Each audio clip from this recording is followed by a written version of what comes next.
Corn पकोडे बनवण्यासाठी साहित्य लागणार आहे। इथे मी 2 मक्याची कणसं त्याचे दाणे काढून घेतलेले आहेत आणि इथे मी 1 वाटी चणा डाळ 1 तासासाठी भिजवून घेतलेली होती आणि 1 इंच अद्रक घेतलेला आहे।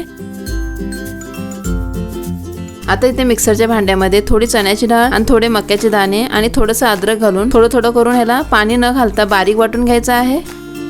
आता हे वाटलेलं मिश्रण सर्व आपण एका बाउल मध्ये काढून घेऊया। आता इथे अर्धा चमचा ओवा आणि अर्धा चमचा जिरं घेऊन कुटून घ्यायचं आहे।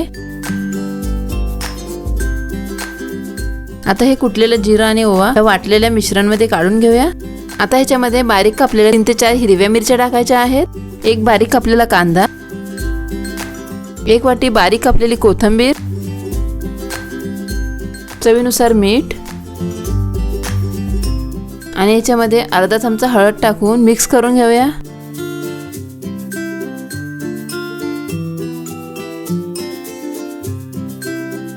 आता आपलं हे मिश्रण मिक्स झालेलं आहे। आता आपण ह्याची छोटी छोटी भजी तळून घ्यायची आहेत।